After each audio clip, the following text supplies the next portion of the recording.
Gengur. Ok. Erfitt að vera síamstvíburi í dag?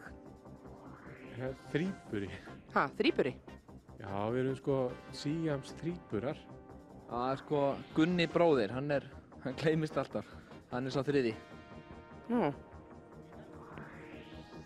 Já, ég nú kannski sá okkar bræðrana sem fær hvað minnst athygli. Mér finnst hún kannski svolítið skítt. Ég man nú þegar við bræðurnir fórum til Spánar og strákarnir fengu salmonelluna, þá var ég nú dálítið bundinn inni. Þannig að ég fekk enga brunku eða neitt og þurfti að koma skjarnahvítur heim. Þetta hefur svona sína galla. En þið eru allir í fastri vinnu, er það ekki?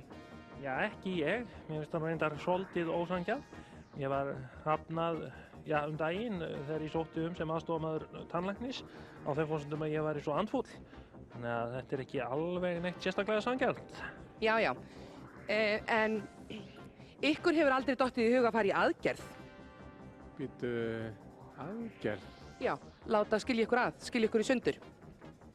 Já, fylgir ekki alveg. Nú er hægt að láta skilja ykkur að, síamstvíbura og þríbura. Æ, ég veit ekki, það tekur því nú alla. Það er nú ekki eins og þetta sé einhver fötlun. Má ég spyrja ykkur, ég veit að þetta er viðkvæm spurning, en hvernig gengur í kynlífinu?